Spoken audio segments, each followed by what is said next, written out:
Hey, I'm Alex Radcliffe from Board Game Co. I'm Professor Meg. And today we are reviewing Curses and Covens from Good Games Publishing.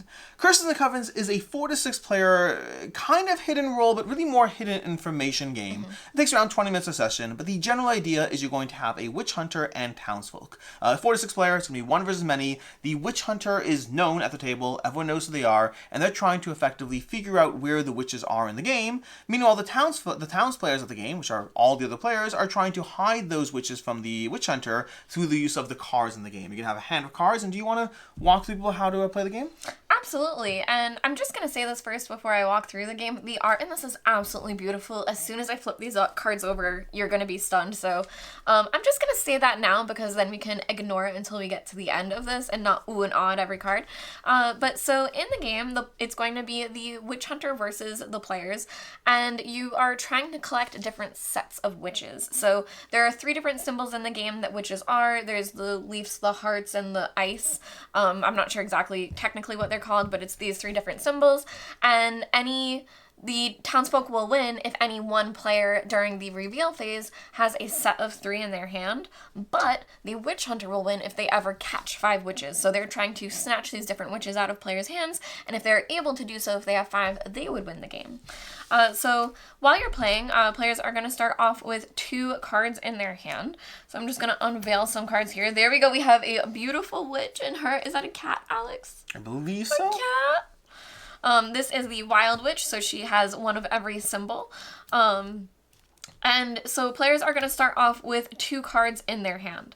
And during this time, this is the census phase where players are going to reveal their hands, not only to each other, but also to the witch hunter. So everyone is going to see all of these cards that are in people's hands. And this is the time when you would trigger any of these spells if you have those particular symbols. So for example, if this player had these in their hand instead, they would have both of these types of witches being able to have this spell be in play for the entire next round. We'll get into what they do later because it'll make more sense once you understand the game. But the other thing to note is this wild witch over here. If this was revealed in her hand with a witch, because she is wild, you would be able to choose from either of these spells because she can be one symbol at a time, but any of those symbols on her card. Now, after that, players are going to choose who's going to be the first player going through for the round, deciding what they want to do and how they want to move cards around. So we'll say they choose this player to be first. And then the witch hunter is going to go through the arrival phase. This is when they're going to take cards from the deck and pass them out to other players, starting with the player to their left. So they get to take a card, look at it themselves, and then give it to that player, and that player will know those cards, but this is then secret to the other townsfolk. They'll then do this clockwise to give all players cards, and with that information now added, players are going to move on to the travel phase. During the travel phase, players aren't able to really discuss anything or any changes, but the things that they're able to do is either give a card to another player, request a card from another player, or switch a card with the woods. Now, at the beginning of the game, you'll take a card and set it aside face down, and that face down card will then be able to be swapped with a card in a player's hand. That's a great place to hide this witch because, as a reminder, the witch hunter is trying to take these witches away from you. So having something like a wild witch out here in the woods is a really good idea. Now, this travel phase is when players are going to move all of these cards around, hoping to do a couple different things. They're trying to move the witches so that they aren't caught from the witch hunter, but they're also trying to complete these different sets because that's how they're going to win the game. Now, after that is the hunt, and during the hunt is when the witch hunter is then going to take cards from people's hands. So all players are going to have their cards like this, and the witch hunter is going to be able to choose cards from different players' hands. They'll do this twice, and depending on the card, different things will happen. So if it is a townsfolk, just a regular average person with this brown background, they would have to give it to a different player's hand. If it is a witch, then that witch is then taken by the witch hunter and played in front of them for their set collection of witches. They need 5 to win the game. The final thing is this ritual card here, and if a ritual card is taken while the witch hunter is hunting, it would be placed in front of them as well. Now, this is a really tricky card because it either is a bonus for you when you only have 1, then as the witch hunter, when you give out cards during the arrival phase, you're able to look at all of the cards and disperse them as you would like after having the information of the first phase, the census phase, but If you have two of them, you lose the game. So one can be very, very good, but two is way too many. And that is generally the pace of play of how you play the game. You're going to be gaining cards throughout it. Oh, and the final thing to note is when the Witch Hunter does catch a witch in your hand, your entire hand is then discarded. So, for example, if you... Oops, before you do that... Oh. Well, I guess because I grabbed this exactly, one, yeah. In this example, the hand is discarded, but the discard always goes to the bottom of the deck. So that's how you have witches that are accessible and they're not gone from the game, but they're also kind of hidden that that person can't keep taking more witches from that particular hand. So they're kind of protected, but they're also taken away from you. Yep, and that's basically it. That is Curses and Covens, which means it's time for the review, starting off with what we like, don't like, and see others not liking. Starting off with what we like. What do you like with the game, then? Let's start off with what I like about this game, Alex. If you want to, yeah. I'm pulling out a lot of the witches now. So they are those 3 different sets. Plus there's a whole lot of townsfolk. Like, here are some dogs that you can grab. But yeah, see, the green ones are so great. They have toadstools in them with these gold leafing. So they are tarot-sized cards. It's not a ton of cards, but it's unique art on every single card. And I just think it's really, really beautiful.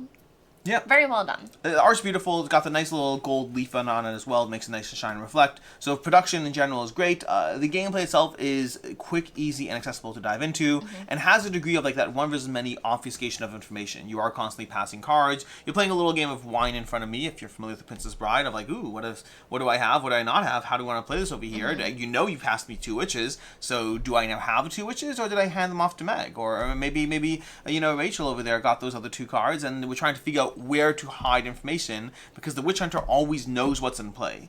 And so it becomes this game of just trying to figure out if they know the same information that we know, honestly more. The Witch Hunter knows more than you know, because they know everything at first, and you guys only know your own hands and what started off as other hands.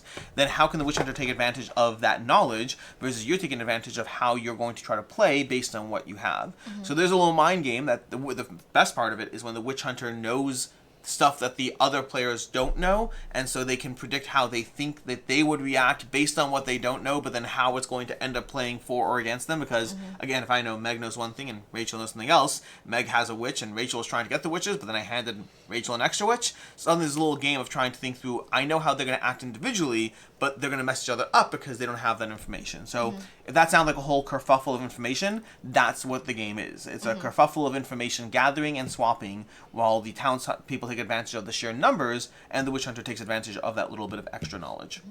I also like how quickly it plays. I think that there's very few cards. There are just the only 3 sets that you're going for, so it does play very quickly regardless of who's winning or losing. It is pretty simple for either side to kind of get to the point they need to. And I really like that because it's a one versus many, so a lot of people can have the chance to play as the Witch Hunter if you want to, but you can also opt out of it.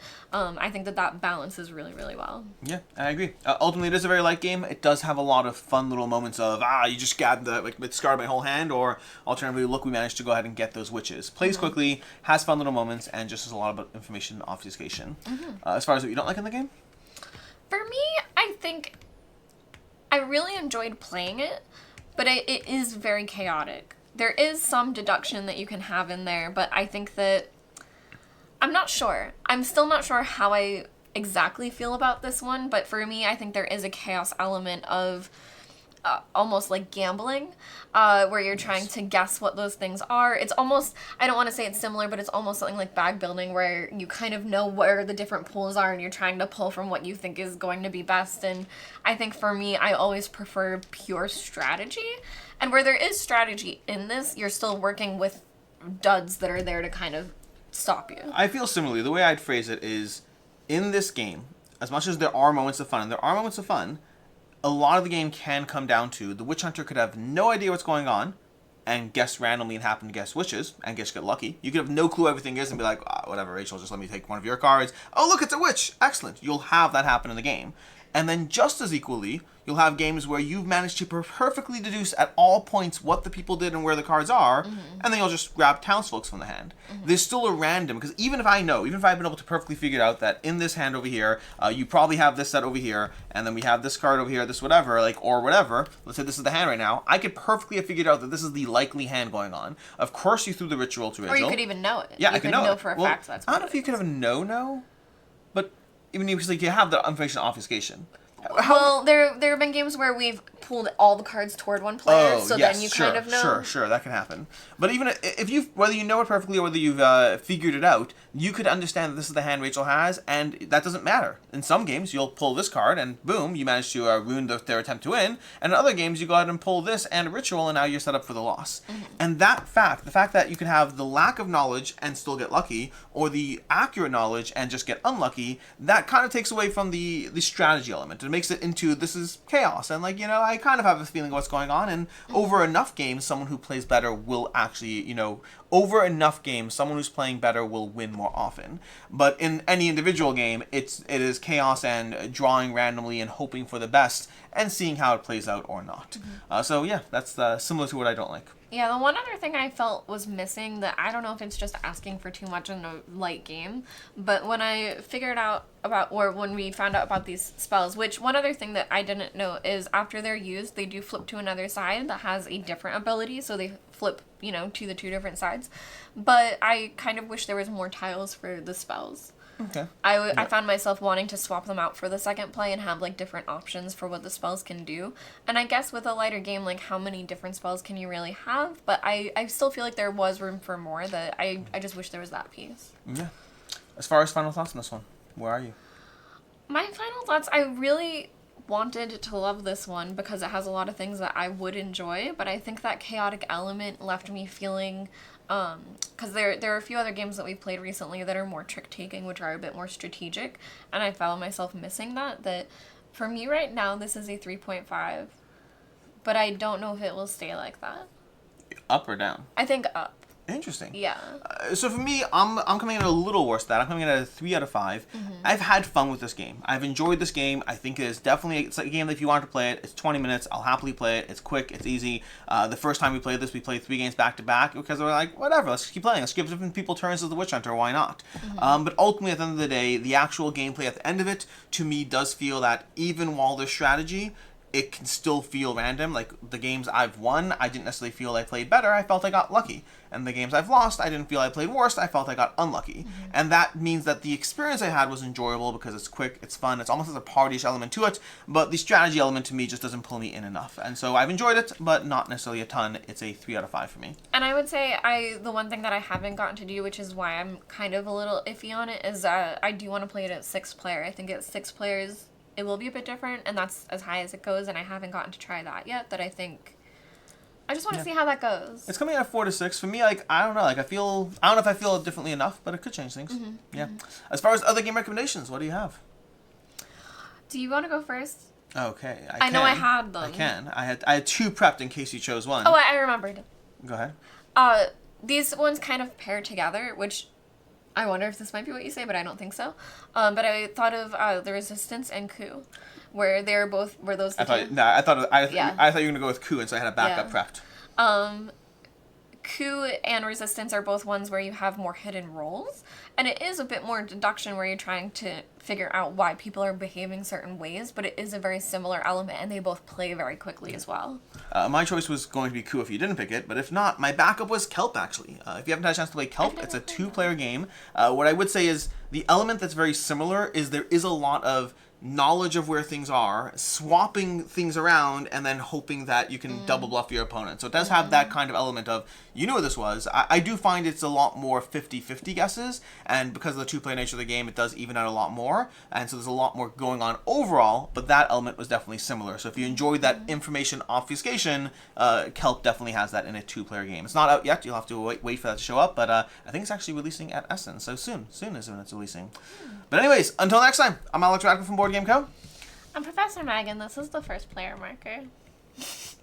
Bye!